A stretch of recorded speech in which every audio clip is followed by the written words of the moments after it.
Wide receiver is always one of my favorite positions in college football, and I definitely love telling their stories when it comes time for the NFL draft. The subject of today's video had a very inspiring story. He lost his father at a young age, was super under-recruited, and became the only transfer in Michigan State history.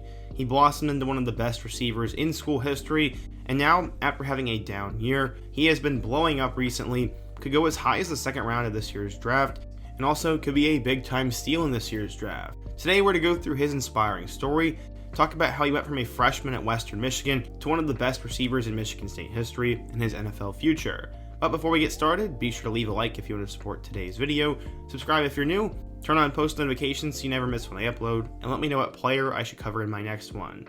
Now, let's get started. So you're probably wondering who the subject of today's video is, and it is none other than former Michigan State wide receiver Jayden Reed. But in order to understand how Reed got to this point, we first need to go back in time. The first time Jaden was seen on a Chicago football field was when he was 12 years old, and to the other kids, his name was Reed. He was the son of Sabian Reed, a smiling man who came to every practice and talked to all the kids.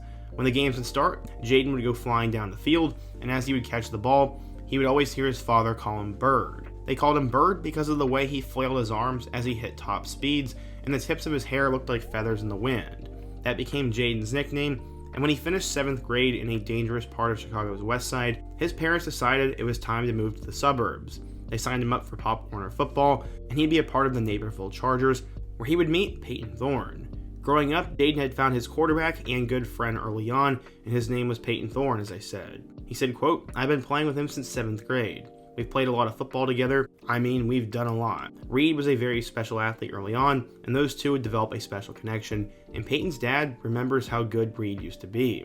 He said, quote, "I remember the first time that my dad saw him play. He came back and said, 'Hey, that kid is going to be special. He's one of the best players I've ever seen this young,' and he was right. We've had a ton of those plays, and those aren't going to be his last." Except before he could really take off, Jaden would have to go through tragedy. On September 13th, 2015, Reed would wake up surrounded by his friends. It was 6 in the morning after a birthday sleepover, and he was told he had to get to the hospital.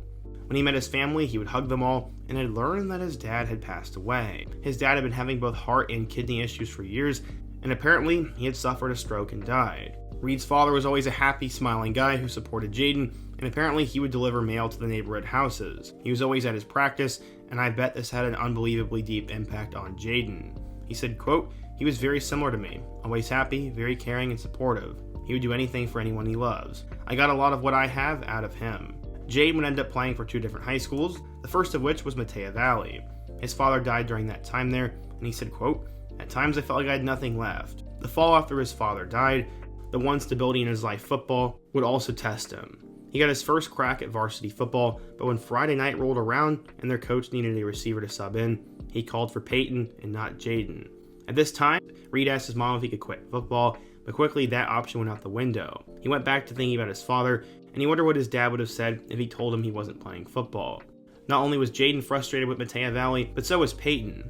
Peyton was the grandson of a legendary high school football coach and the son of the head coach at North Central College. Thorne's goal was to always become a Power 5 quarterback, and he felt his best chance of getting there was to find a way to throw to Jaden again. Thorne said, quote, "We just knew we were going somewhere, and the plan was to go together wherever we are going." As a junior there, Reed caught 23 passes for 403 yards and 4 touchdowns, but him and Peyton were headed off to a new high school. They would transfer to Naperville Central, and those two would work their magic when they got on the field. Jaden ended up catching over 1,000 yards and 18 touchdowns as a senior, and got multiple MAC level offers. He ultimately chose Western Michigan, saying, quote, "I chose Western Michigan because I feel it's going to be a great fit. When you feel at home, there is no need to keep the search, so I committed." Reed has been through a lot in his time and was by no means a national recruit, but he would be playing college football at a school that had been quietly producing good receivers. He made up for his lack of stars with attitude. Jaden said, quote, "Ever since I was in high school, I haven't been the biggest big-time player.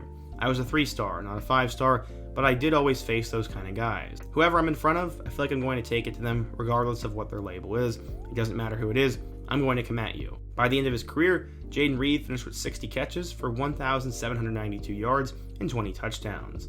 The bulk of that would come his senior year, which is why scouts didn't know as much about him. According to 24/7 Sports, Reed was a 3-star recruit, the number 261 wide receiver, and the 1,783rd best player in the class of 2018. The odds were against him, but how would he end up doing on PJ Fleck's old stomping grounds?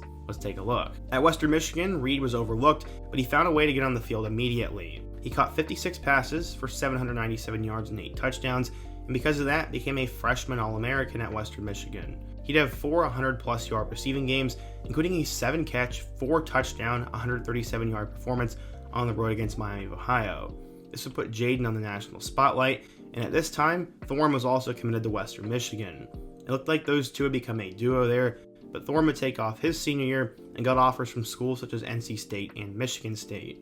Mark D'Antonio told Peyton that he reminded him of Kirk Cousins and got him to flip to the Spartans. And just like always, Reed would join him as he entered the transfer portal and moved from Kalamazoo to East Lansing.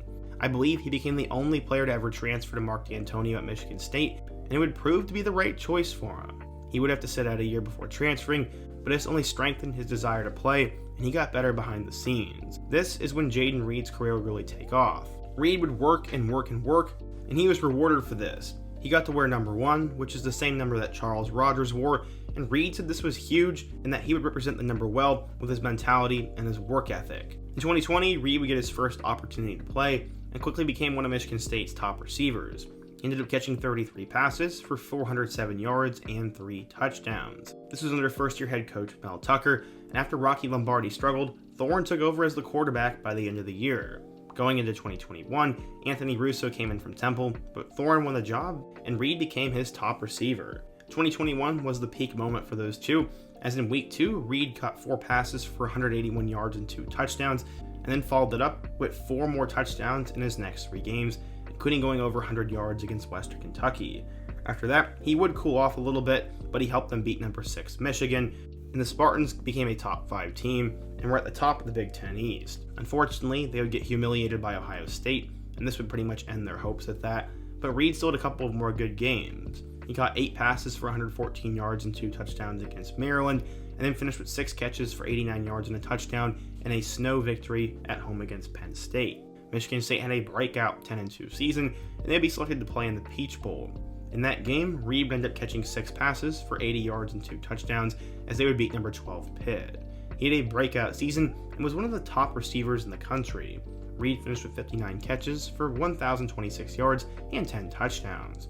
After the season was over, many presumed he'd go off to the NFL, but he had this to say: "I've come to a final decision to return to Michigan State and use my last year of eligibility. We have unfinished business to take care of. Thank you, Spartan Nation, for being the best fan base in the nation and being a huge contribution to an undefeated season in the woodshed. This was a year that I'll never forget." Reed decided to come back, and honestly, I remember being a little bit worried about that because I wondered if Michigan State would fall off. Unfortunately, that is exactly what would happen.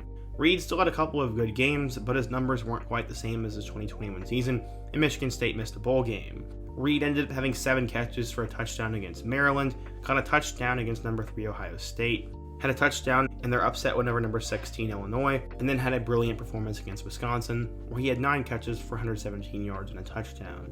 Unfortunately, it was a disappointing season for Michigan State as they lost their last 2 games to Indiana and Penn State and missed a bowl game. Reed still finished with 55 catches for 636 yards and 5 touchdowns, but it was a little bit of a letdown compared to 2021. He obviously was headed off to the 2023 draft, but many saying he'd be a day 2 or day 3 selection. If Reed could get back to his 2021 form, then he could be a steal. He was invited to the Senior Bowl, and now everyone is talking about him. Last year we saw Christian Watson come out of nowhere, and this year it looks like that guy is going to be Jayden Reed. He was absolutely brilliant during the Senior Bowl this past week, and now scouts are saying he could be a 2nd-round pick or maybe go even higher. Reed will be invited to the Combine so he can improve his numbers there, and right now he has the most buzz of any receiver in the draft. It's super exciting to watch as I was a huge fan of him and Thorne at Michigan State, and I can't wait to see what he does at the next level. He has overcome a lot and has a pretty crazy story, and I hope you guys enjoyed it. If you did, be sure to leave a like, subscribe if you're new, and check out all of the videos on the end screen, including my video about Lucas Van Ness from Iowa. I hope to see you guys again soon, but until next time, peace.